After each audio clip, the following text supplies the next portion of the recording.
President Trump publicly feuding with Elon Musk over the White House's big bill. NBC News reporting that there are no plans for Trump and Musk to hold a phone call today, as had been reported earlier. A White House official says Trump is not interested in a call with Musk. The Tesla CEO trained some of his social media fire yesterday on our next guest, House Speaker Mike Johnson. And Mr. Speaker, thanks so much for joining us this morning. What a day, what a 24 hours, what a year, what a life. But I don't know, we were going to talk about the bill, obviously, but can we at least touch on this and what you know? I thought you were supposed to have a conversation yesterday with Elon. Did that happen, or was it just text?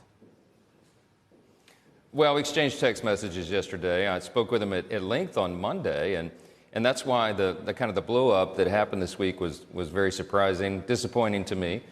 We had a very friendly conversation. I really like Elon. He's a friend. I've come to truly respect his acumen.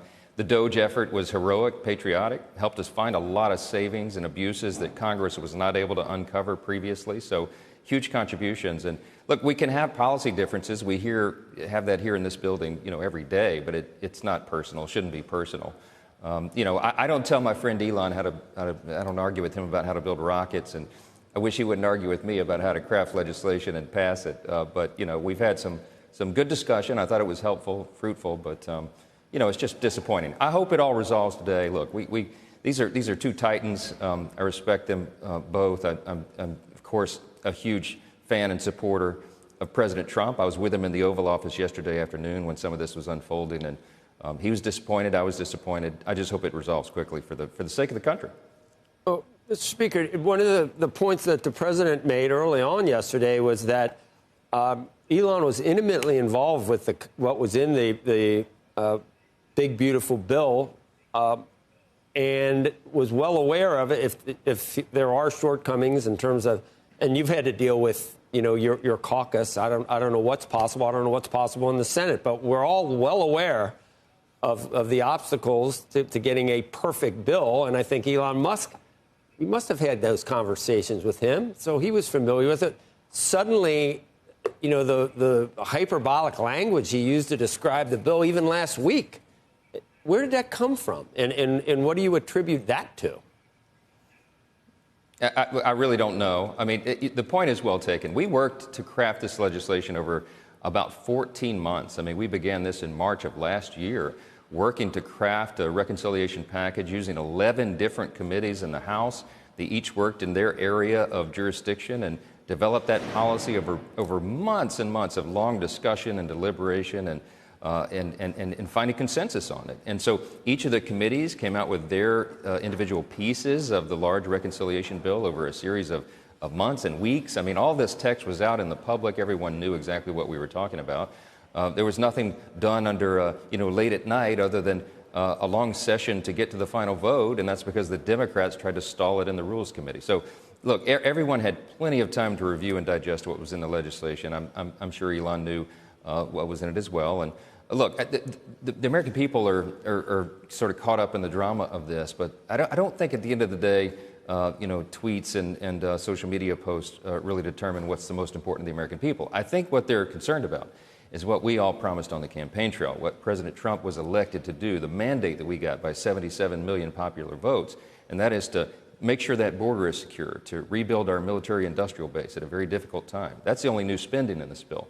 The rest of it is securing historic tax cuts for the people, making the tax cuts permanent, having a pro-growth set of infusion into the economy, jet fuel to the economy, which is what this bill will provide, and at the same time, a historic level of savings for the American people. It's a fiscally responsible product.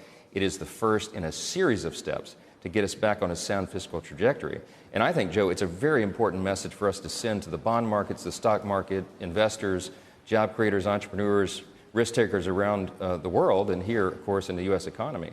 The Congress is serious. We have steady hands on the wheel. We're going to address the debt problem at the same time as we are making the economy work again, and we can't wait to get that done.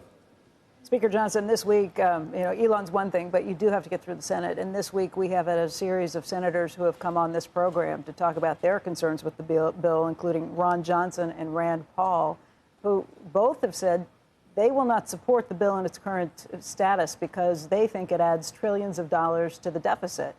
Their words, not mine, no matter how you want to spin this or how you want to do the math. Obviously, it's different depending on the growth prospects that come to it. But these are two senators whose support you need who are saying they will not give it at this point. What's happening in the Senate? They also have support from others like Rick Scott and Mike Lee. Do you know where things stand and how you might be able to wrangle some of the Republican senators on that front? Listen, I love Rick Scott, Mike Lee, and Ron Johnson. I mean, they're good friends. We have lots of discussion about this. We are all deficit and debt hawks. We're concerned about the fiscal trajectory of the country. The national debt is the #1 national security threat. We have to address it. But here's what I think Ron is missing in all of this, is he'd like to cut, $8 trillion overnight, some huge figure like that. So would I. We don't have the votes to do that. And if you did that quickly, it would actually do real harm to the U.S. economy. So we have to do this in a step-by-step sequence of steps. Look, I liken this to an aircraft carrier. Y'all have heard my analogy. I mean, we did not get in this situation overnight. The U.S. economy is like a large vessel on the sea. You don't turn it on a dime. It takes a mile of open ocean. But this is the largest turn on that wheel that we've had since I've been alive. I mean, this is the largest cut in spending that any legislative body on the face of the earth in all of human history has ever achieved. And we did that by a long, deliberate process of getting everyone there. Remember, I have a very diverse Republican caucus. I've got people from very different districts across the country. They all see the same problem set with different lenses. And I've got to concoct 218 votes, currently 217 votes, to get something across the line. So we did that. We reached equilibrium. We achieved this massive achievement with the package. And I told my Senate colleagues at their lunch Tuesday, 2 weeks ago, 2 days before we passed the bill here, that, listen, remember that I'm crossing the Grand Canyon on a piece of dental floss, okay? I've got a very delicate balance among all the interests. And if you load it up with too many changes or modifications when it comes back over, then we're not going to be able to balance that. So I've encouraged my friends to, put their fingerprints on it, but do it as lightly as possible.